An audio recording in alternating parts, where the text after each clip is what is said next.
So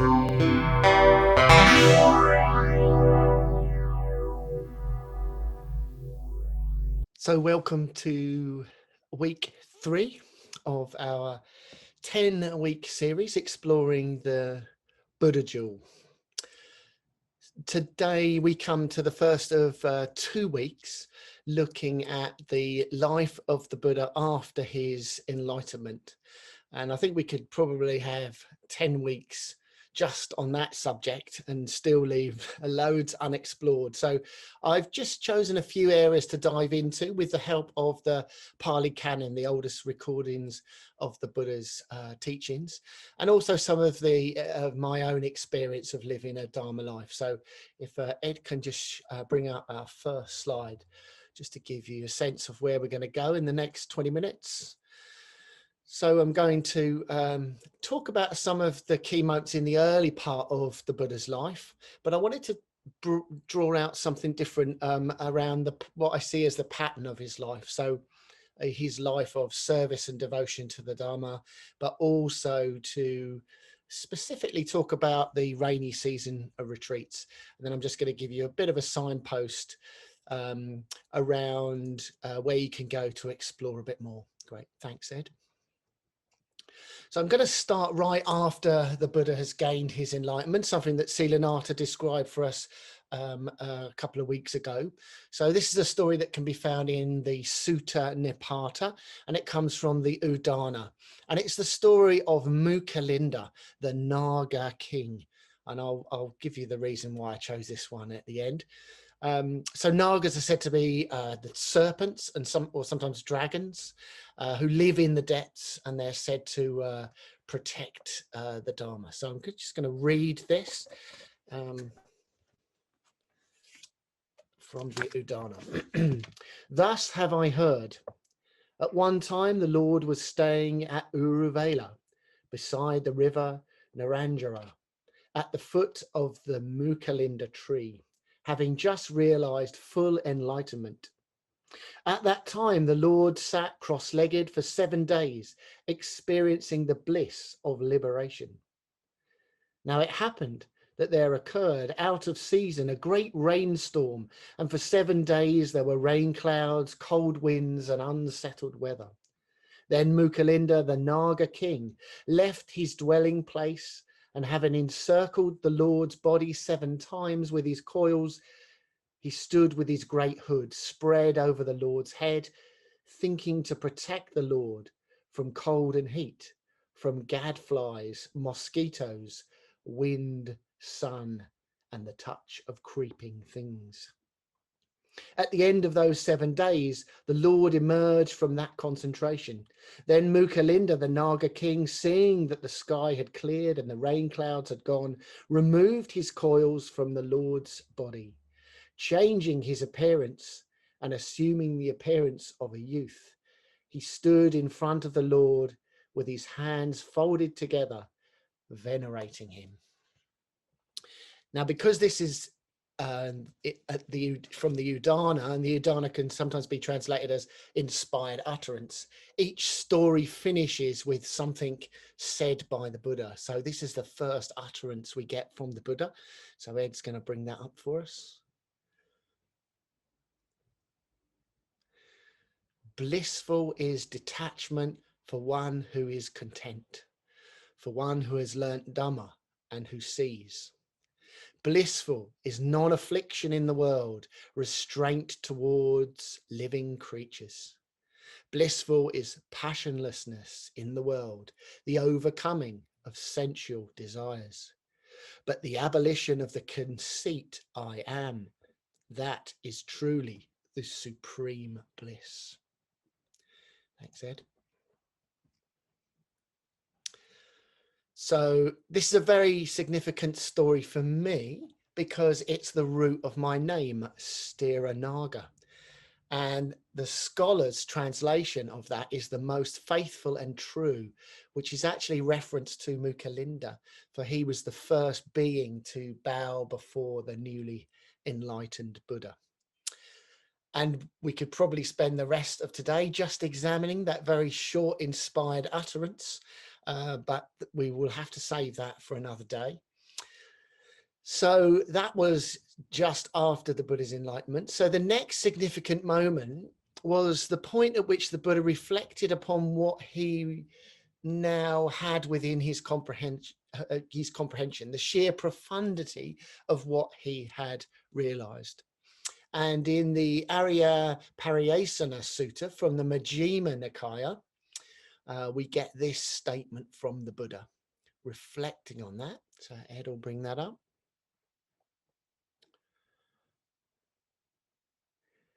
Enough with teaching the Dhamma that even I found hard to reach, for it will never be perceived by those who live in lust and hate. Those died in lust, wrapped in darkness, will never discern this abstruse Dhamma, which goes against the world stream, subtle, deep, and difficult to see.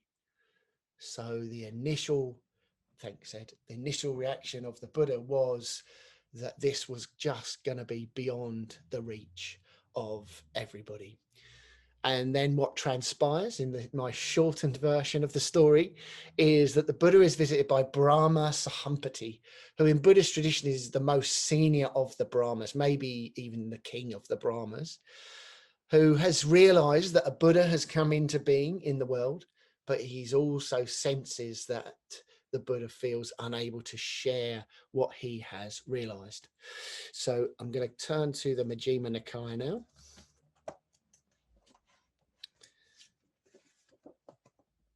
And this is what Brahma Sahampati, this is the thoughts of Brahma Sahampati when he realizes this.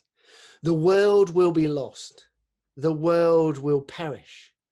Since the mind of the Tathagata, that's the Buddha, accomplished and fully enlightened, inclines to inaction rather than to teaching the Dharma.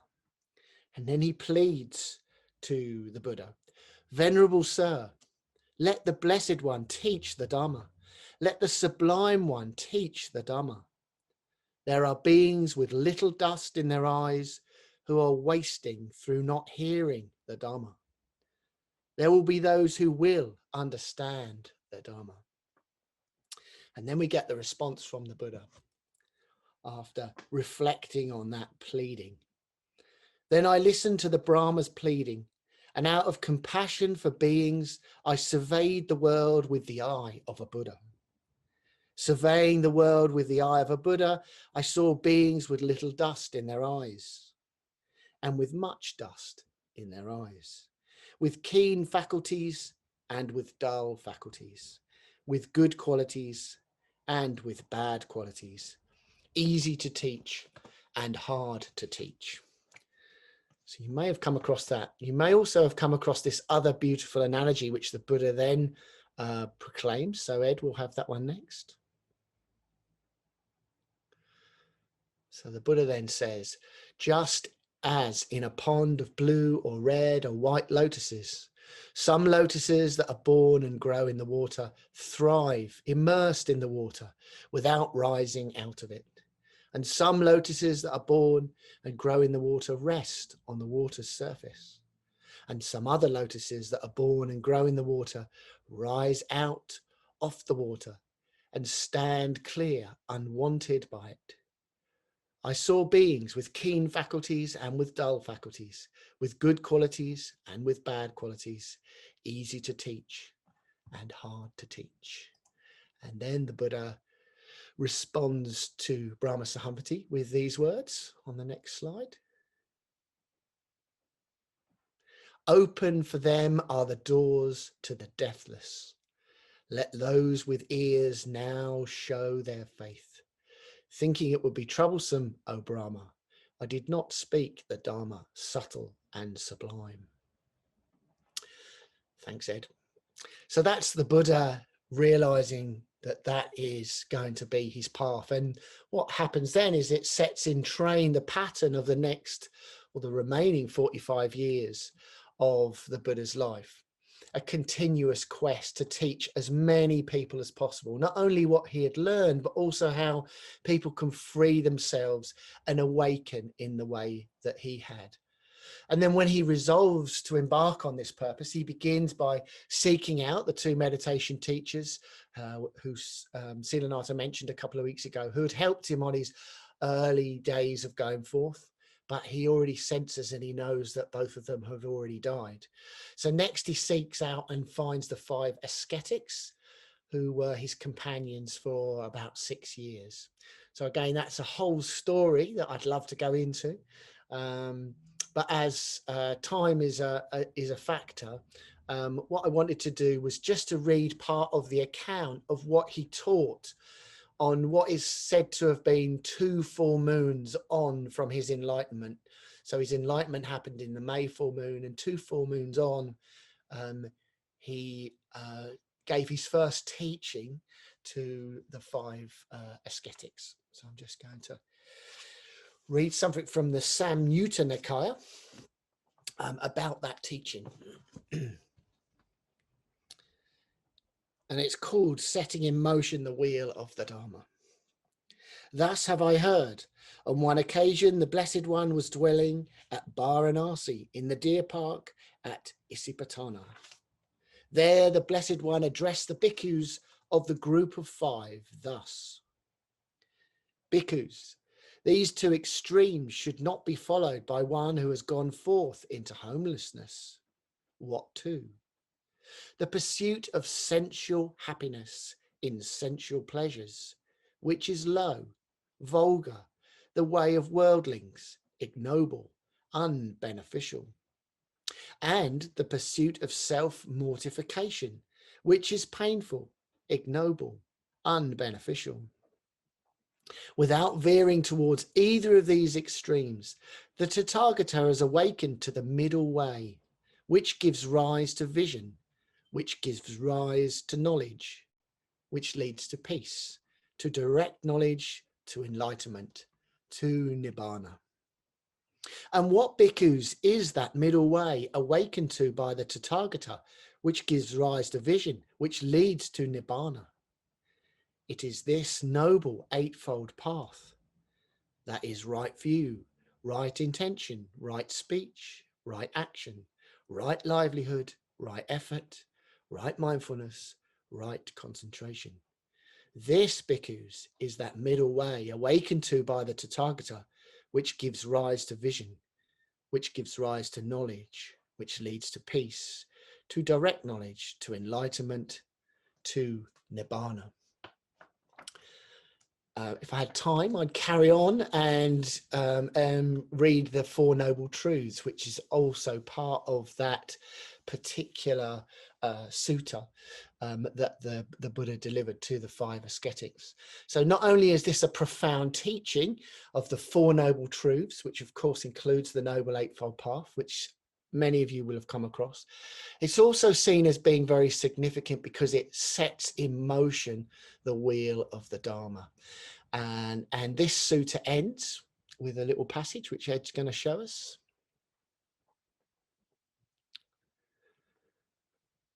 And when the wheel of the Dhamma had been set in motion by the Blessed One, the earth-dwelling devas raised a cry. At Varanasi, in the deer park at Isipatana, this unsurpassed wheel of the Dhamma has been set in motion by the Blessed One, which cannot be stopped by anyone in the world. Thanks, Ed. And of course, more than 2,500 years later, the wheel of the Dharma is still being turned. And we celebrate that with Dhamma Day in July. So the full moon of July, we have a festival throughout the Buddhist world to celebrate the first turning of the wheel of the Dharma. And for the rest of his life, the Buddha wandered the northern part of India, meeting and teaching people from all walks of life, from nobility, kings, servants, householders, others seeking the truth, but also murderers like Angulimala, whose name literally means finger necklace because he made it out of the fingers of his victims, and Alavaka, who was a cannibal. And again, I could have chosen any of those stories as illustrations of how the Buddha taught and helped liberate so many people. But actually, instead, I wanted to say something about another aspect of the pattern of the Buddha's life. So when he wasn't wandering and encountering countless different people, during the rainy season, he went into retreat. Now, I was fortunate enough to spend a fair bit of time working in India over a 3-year period, and I've experienced the rainy season, and I can honestly say that you wouldn't really want to be wandering around during those 3 months of the year. However, I think there was much more that went on during those rainy season retreats than just an opportunity for the Buddha and the monks to take shelter. One of the most famous retreat locations that appears in many stories of the Buddha is the Jeta Grove in Anatta Pindika's park. And this came about when a very wealthy merchant found out that the Buddha was to visit a location near where the merchant was staying on business. And again, to shorten the story, the merchant, whose name was Sudatta, but who was known as Anatta Pindika, which means something like one who gives alms to the unprotected or one who feeds the poor. He meets the Buddha and becomes a disciple of the Buddha. And he offers the Buddha a place to stay in the rainy season. And this is a passage I'm just going to read, which is the Buddha explaining what that place needs to be like. It needs to be neither too close to the city nor too far. The site should not be one that would be overrun by people in the daytime, nor should there be noise at night. It should be suitable for access by devoted visitors and also fit for those bent on seclusion. And I like to think, and I have to say, this is only my own view here, that this sort of became a blueprint for what we now think of as our retreat centres. So I don't have any pictures of Anatta Pindika's park. However, I do have a few pictures, which Ed's going to show us, of a few retreat locations that I've been to many times. So the first couple, some of you will have been here. So this is a solitary retreat location in Norfolk called Anicca. So the next slide, Ed, and that is the kind of the view of the grounds within which that little hut is situated. You're completely overlooked by anybody. And then the next three, which we'll just whiz through. This is a single room at the Vajraloka Meditation Retreat Centre in North Wales. So there's a couple of pictures of the room. And then the last picture is a picture of the view from the window, just to give you a bit of a sense of, the aesthetic beauty of that. Thanks, Ed.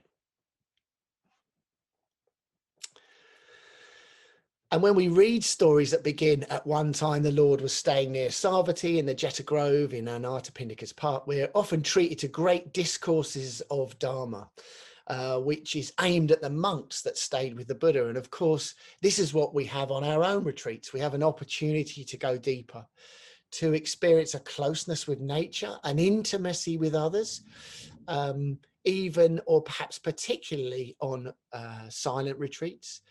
We experience a simpler life, well, at least simpler for most of us. And with that simplicity, we experience contentment and a wonderful opportunity to delve more deeply into the mysterious beauty of the Dharma. So, of course, the opportunity for physical retreats with others, or for some of us, even just a retreat on our own, is temporarily not possible due to circumstances. But I've been reflecting upon what the Buddha would have done faced with some of our modern day challenges. And just as he was able to adapt his teaching of the Dharma to very different individuals, I'm sure that he would have been able to have creatively adapted to the challenges of the external world within which he lived. And in a sense, that's what I wanted to take away from the Buddha's story. So maybe we can't go on a 3-month retreat at the modern equivalent of Anatta Pindika's park, or find a secluded Jeta Grove to immerse ourselves in. But maybe we can make the best of our current situation to enable us to continue to progress on the path, find our own way of living a life of service to the Dharma, deepening our understanding and experience of the truth that the Buddha was trying to communicate. So if you're interested in any of the stories, I just wanted to recommend a couple of books, which Ed will bring up. The first one of these, Encounters with Enlightenment, I don't know how easy it is to get hold of the printed copy, but you can get an ebook version of it from Windhorse Publications. I think there's 32 beautifully written stories of the Buddha's life. So his encounters with all sorts of people. So Angulimala, who I mentioned. And the other book is Gautama Buddha, which is written by Vishvapani, and it's incredibly evocative of the time of the Buddha. I'd recommend both of those books as ways of just opening up a little bit more of a sense of the life of the Buddha. If that's not hardcore enough for you, you can always splash out on some of these volumes. These are the beautiful collection of the main books of the Pali Canon, and that's what they were the books that this morning I was reading from. So they have some wonderful stories and a very, very wonderful translation of the Buddha's teachings.